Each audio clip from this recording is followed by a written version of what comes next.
Hello नमस्कार दोस्तों, एक बार फिर से मैं आप लोग का स्वागत करता हूं। आशा करते हैं आप लोग स्वस्थ होंगे और मस्त होंगे और आपकी तैयारी बेहतर ढंग से चल रही होगी।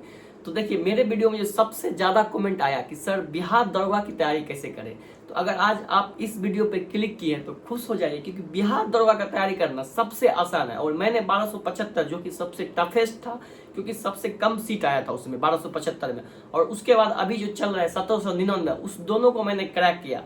और वो भी मैंने जॉब करते करते क्रैक किया, और मैं जॉब से छुट्टी लेके भी नहीं गया था, ऐसे ही मैंने निकाला था। और मैं अभी फिलहाल रेलवे में कार्यरत हूँ।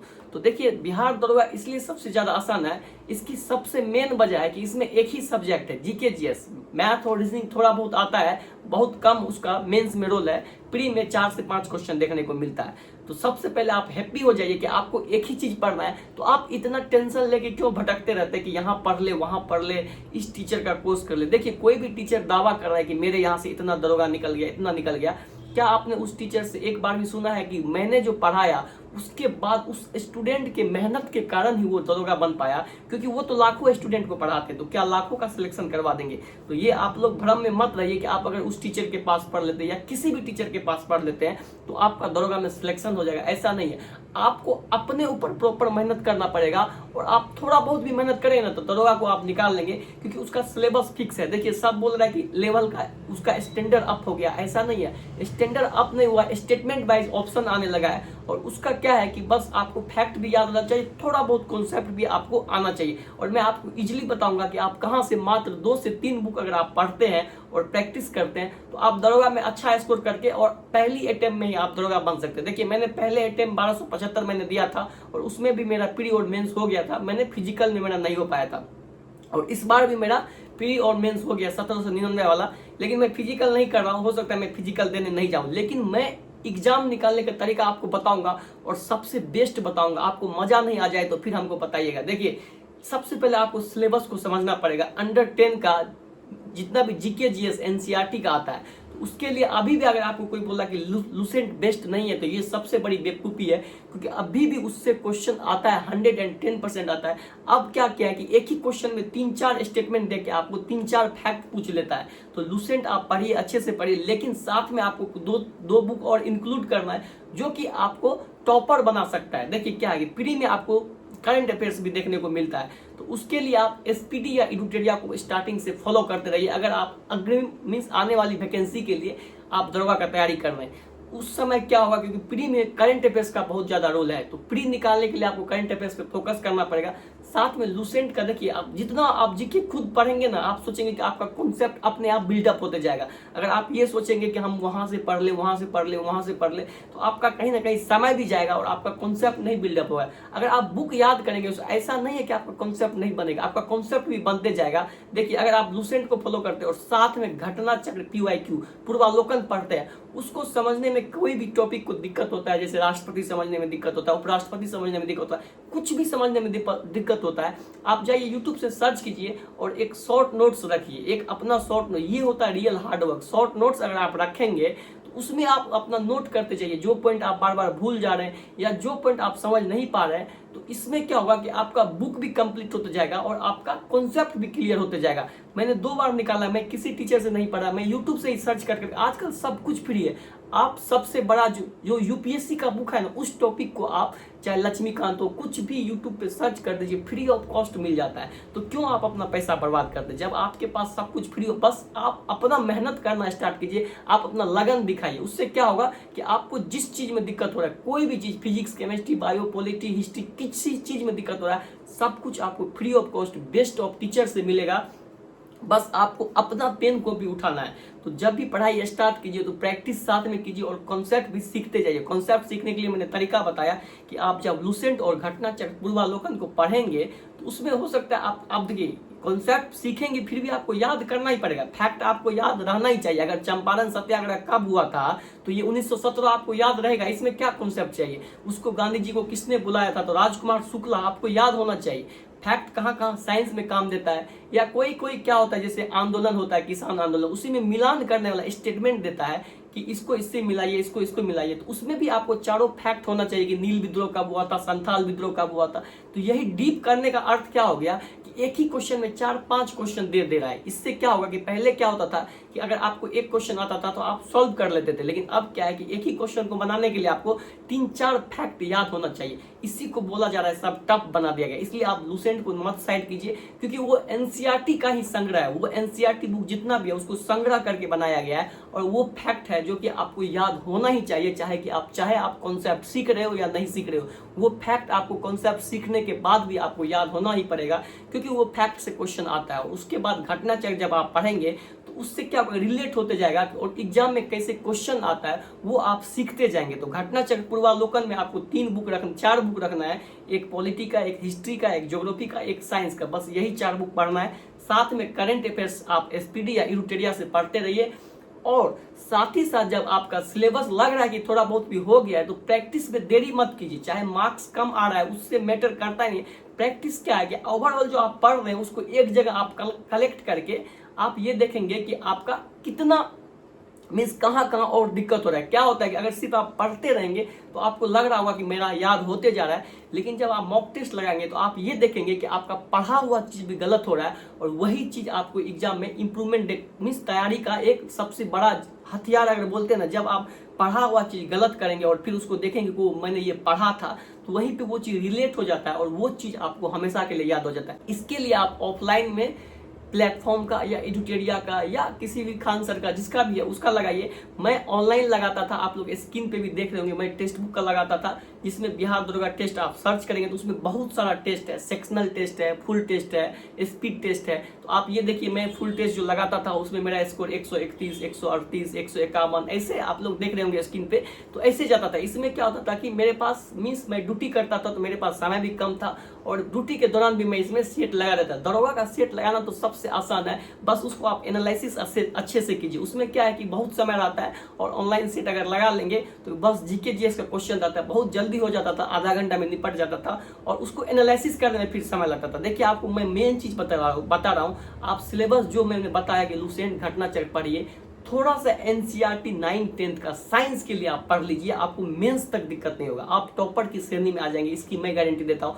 9-10 का एनसीईआरटी अभी से पढ़ना स्टार्ट कर दीजिए, क्योंकि ये आपको 2 से 3 बार रिवीजन करना पड़ेगा, और इसमें आपका कॉन्सेप्ट भी बिल्डअप हो जाएगा साइंस का। और आप जो एग्जाम में कुछ एक्स्ट्रा क्वेश्चन देखने को मिलता है जो कि लगता है कि हार्ड है, वो हूबहू क्वेश्चन एनसीईआरटी से उठा के दे दिया जाता है। जो बच्चा पढ़ा रहता है उसको इजी लगता है, जो नहीं पढ़ा रहता है क्योंकि उसमें से रिएक्शन दे देता है, कुछ ऐसा डायरेक्ट थ्योरम दे देता है, कॉन्सेप्ट डायरेक्ट लाइन उठा के दे देता है कि आपको दरोगा में डायरेक्ट देखने को मिलेगा, और वो बहुत आसान होता है। अगर आप एनसीईआरटी 9-10 का पढ़े होंगे तो साइंस के लिए आप 9-10 का एक बार मैं समराइज कर देता हूँ आपको। लूसेंट, साथ में घटना चक्र, पूर्वावलोकन, वो 4 बुक जो मैंने बोला। अभी से आपके पास समय, अभी वैकेंसी नहीं आई है, आगे वैकेंसी जरूर आएगी, तो अगर आप अभी से करेंगे तो कहीं ना कहीं आपका ये सब कंप्लीट भी हो जाएगा, और रिवीजन भी आप आसानी से कर लेंगे। इसलिए मैं बोल रहा हूँ कि अभी से स्टार्ट कर दीजिए। अपने बोर्ड एक पेस्ट कॉपी ले लीजिए और उस पर दीवार पे चिपका दीजिए, उसमें लिख लीजिए कि आपको इतना ही पढ़ना है और इतना ही प्रैक्टिस करना है, इसी से हो जाएगा। फिर अगर आप भटकने लगेंगे तो फिर आप मार्केट में भटकने वाला बहुत सारा चीज है, इसलिए उतना भटकिए ही मत। मैं निकाला हूँ, मैं रेलवे में जॉब करता हूँ, और यही चीज है। देखिए इसी से आपका निकलेगा कॉन्सेप्ट बिल्डअप के लिए आप चैट जीपीटी का यूज कीजिए, यूट्यूब का कीजिए, एनसीईआरटी 9-10 पढ़िए। जो चीज नहीं समझ आता है फोटो खींच के उस पर डाल दीजिए चैट जीपीटी, ये कैसे हुआ, या लिख दीजिए ये मैं नहीं समझा, वो आप उससे क्वेश्चन कर सकते हैं, आपको A to Z बताएगा। अपना एक शॉर्ट नोट्स जो अच्छा कॉपी है स्पाइरल वाला उसको रखिए, ताकि उसमें आप लिख सकते हैं। अगर आप 1 साल मेहनत करते हैं, 6 महीना मेहनत करते हैं, उस दौरान आपको जितना भी नया चीज या आपके मॉक टेस्ट में जितना भी गलत हो रहा है, या जो कॉन्सेप्ट आपको नहीं समझ आ रहा है, या कोई चार्ट होता है जो कि जैसे राष्ट्रपति का कार्यकाल, प्रधानमंत्री का कार्यकाल, या विटामिन ए से लेके के जितना भी ये सब होता है उसको आप एक में लिखते जाइए। जो चीज आप बार बार भूल जा रहे हैं उसको नाइट में रिवीजन करते रहिए। दैट्स इट, इतना ही है, इससे ज्यादा है ही नहीं। लेकिन अगर आप नहीं करेंगे तो फिर आपको हार्ड लगेगा। इसमें आपको एक ही चीज पढ़ना है तो आपको इतना हार्ड लग रहा है, और मैथ रीजनिंग जब आपको इंक्लूड हो जाएगा, इंग्लिश इंक्लूड हो जाएगा, तब तो फिर आपके लिए बहुत हार्ड है। तो सबसे पहले आप हैप्पी हो जाइए, कॉन्फिडेंट हो जाइए कि आपको एक ही चीज पढ़ना है, रगड़ के पढ़ना है। अगर आपके पास समय है तो आप लूसेंट ऑब्जेक्टिव भी रगड़ डालिए, पढ़ने वाला का कमी नहीं है। अगर आप पढ़ना स्टार्ट करेंगे ना तो बहुत पढ़ सकते हैं, क्योंकि आपको एक ही सब्जेक्ट पे फोकस देना है। थोड़ा बहुत जो मैथ रीजनिंग आता है वो आप इससे भी कर सकते हैं मॉक टेस्ट से। जब आप फुल मॉक टेस्ट लगाएंगे तो उसमें आपको मैथ रीजनिंग देखने को मिलेगा।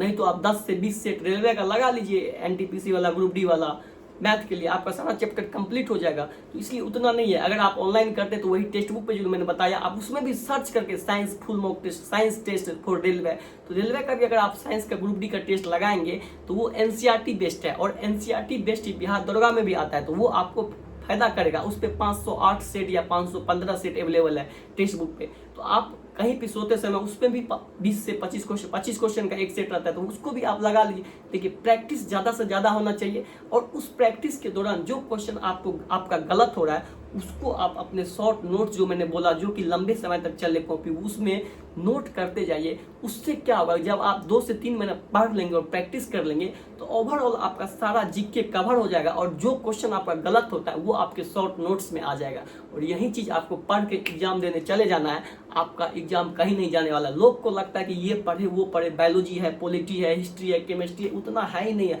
आप एक बुक को कम से कम कवर कीजिए, लुसेंट को, उसी से अगर आप प्रैक्टिस करेंगे तो आपका बेहतरीन होने लगेगा। मीन्स आप अच्छा लगने लगेगा, आपका स्कोर अच्छा आने लगेगा, आपका रिजल्ट होने लगेगा।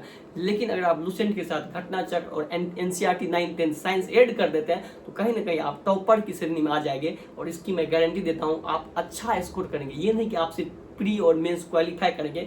मीन्स आप एक अगर आज कम पोस्ट के लिए भी आता है 74 या 60, 65 पोस्ट के लिए, तो आप उसमें भी रिजल्ट ले लेंगे अगर आप इतना करेंगे। ये मैंने इस कंप्लीट स्ट्रेटजी बताया इसके लिए। तो देखिए वैकेंसी आएगी ही आएगी, इसलिए अभी से अगर आप लोग को चाहता है कि आप वर्दी पहने, आपके ऊपर स्टार लगे कंधों पे, अगर आप लोग जॉब को लाइक करते तो डेफिनेटली आप इतना कीजिए, बेझिझक कीजिए। मैं रेलवे एनटीपीसी ग्रुप डी का भी बताता हूं और देखिए उसमें जितना भी स्टूडेंट ने फॉलो किया है आप मेरे कमेंट में जाके देखिए, उस लोगों ने फिर रिप्लाई आके किया है कि मेरा स्कोर पहले इतना आता था अब इतना स्कोर। मीन्स उस लोगों में बहुत ज़्यादा इंप्रूवमेंट हुआ है। देखिए मैं इधर उधर भटकाता नहीं हूँ क्योंकि मैंने बिहार पुलिस भी निकाला है, यूपी बिहार दरोगा भी 2 बार निकाला है, सॉरी 1275 और 1799, और पहला अटेम्प्ट और सेकेंड अटेम्प्ट था, दोनों बार निकाल दिया, जॉब करते करते निकाल दिया। उसके बाद मैंने यूपी लेखपाल निकाला है, आईसीआर निकाला है, बहुत सारे एग्जाम, एनटीपीसी 2 बार निकाला है, ग्रुप डी निकाला है।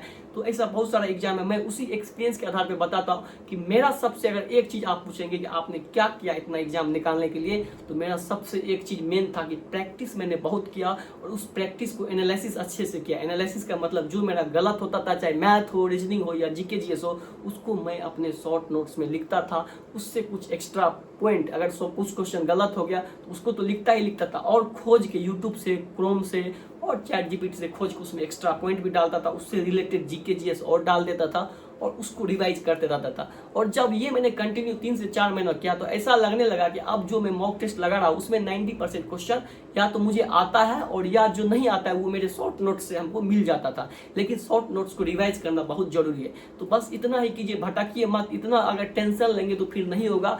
सिंपल है, बहुत सिंपल है। एक सब्जेक्ट पे आपको रगड़ के मेहनत करना है। अगर आप बहुत ज़्यादा मेहनत कर सकते हैं तो आप लुसेंट ऑब्जेक्टिव भी रगड़ के पढ़िए, साथ में घटना चक्र पूर्वालोकन भी पढ़िए, एसपीडी करंट अफेयर्स, इडुटेरिया पढ़िए और टेक्स्ट बुक से भी प्रैक्टिस कीजिए और फुल मॉक टेस्ट इससे भी प्रैक्टिस कीजिए। देखिए, और ये मैंने बता दिया क्योंकि आपको एक ही सब्जेक्ट पढ़ना है, इसलिए मैंने इतना बता दिया। लेकिन अगर आप लिमिट में पढ़ना चाहते हो और टॉपर बनना चाहते हैं तो लुसेंट, घटना, पूर्वालोकन 4 बुक और साथ में मॉक टेस्ट डेली लगाइए, फुल मॉक टेस्ट, और उसका एनालिसिस कीजिए। करंट अफेयर्स फ्री के समय में आप इडुटेरिया और एसपीडी का पढ़ लीजिए। बस इतना ही है, ज़्यादा नहीं करना है। बस इतना ही अपने शॉर्ट नोट्स में ऐड करते जाइए, वो आपको बहुत काम देगा।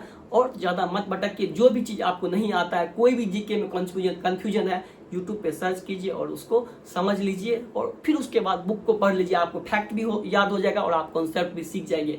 एनसीईआरटी के लिए आप बुक से पढ़िए, हाईलाइटर रखिए और उसको हाईलाइट करते जाइए, जो जो पॉइंट है टिक आउट करते जाइए, क्योंकि आपको बार बार रिवीजन करना पड़ेगा। इसलिए मैं बोलूंगा एनसीईआरटी आप अभी से कर लीजिए। एनसीईआरटी समझने में नहीं दिक्कत होता, उस चैप्टर का नाम लिखिए, यूट्यूब पे लिख दीजिए क्लास 9th चैप्टर कोशिका, आपको वो आ जाएगा, कॉन्सेप्ट भी आपको सिखा देगा।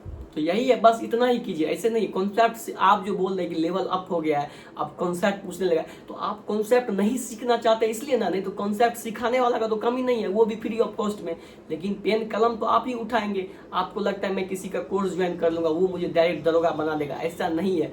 कोर्स ज्वाइन करने के बाद भी उसके नोट्स को रिवाइज करना पड़ता है और खुद से रगड़ के मॉक टेस्ट लगाना पड़ता है, मॉक टेस्ट को एनालिसिस करना पड़ता है। आज कोई भी सिलेक्शन लिया है, आप जाके पूछिए, 110% बोलेगा कि मैंने मॉक टेस्ट बहुत सारा प्रैक्टिस किया और मैंने उसको रिवीजन किया, एनालिसिस किया। तो इसलिए सिलेबस आप पढ़िए, सिलेबस पढ़ने के बाद सिर्फ आप नहीं भूलते बल्कि हर कोई भूलता है, क्योंकि ये सबके साथ होता है। आज मैं भी अगर स्टार्टिंग से सिंधु घाटी सभ्यता से लुसेंट में पढ़ना शुरू करता हूँ तो धीरे धीरे जब मैं आधुनिक भारत पे या राष्ट्रीय आंदोलन पे जाता हूं तो पीछे का भूलने लगता हूं। लेकिन जब मैं मॉक टेस्ट लगाता हूं तो उसमें भी मैं गलती करता हूं, लेकिन माइंड में थोड़ा सा ये रहता है कि मैंने सिंधु घाटी सभ्यता पढ़ा था और ये चीज वहां पे बुक में था। तो फिर जब मैं आके बुक को देखता हूं तो फिर वो चीज याद हो जाता है, वो मैंने ये पढ़ा था लेकिन गलत हो गया। तो मॉक टेस्ट आपको यही फायदा देगा। आप सेक्शनल लगाइए, आप चैप्टर वाइज लगाइए, टेक्स्ट बुक पे हर वो चीज मिल जाएगा। टेस्ट अगर आपका जैसे जैन धर्म आप पढ़ ले तो जैन धर्म आप देखेंगे चैप्टर वाइज में आपको टेक्स्ट बुक में मिल जाएगा। जैन धर्म से लगा लीजिए, उसमें कुछ क्वेश्चन आपने थ्योरी जो पढ़ा है उससे आ जाएगा, कुछ क्वेश्चन नया आएगा। जैसे ही नया आया उसको लिख लीजिए शॉर्ट नोट्स में। तो मेहनत आपको करना पड़ेगा, और मेहनत इसमें इसलिए मैं आपको बताता हूँ ये सबसे आसान है, क्योंकि अगर आप अदर चीज का तैयारी करेंगे तो आपको हर सब्जेक्ट में इतना ही मेहनत करना पड़ेगा, मैथ में, रीजनिंग में, और स्पीड भी मेंटेन करना पड़ेगा।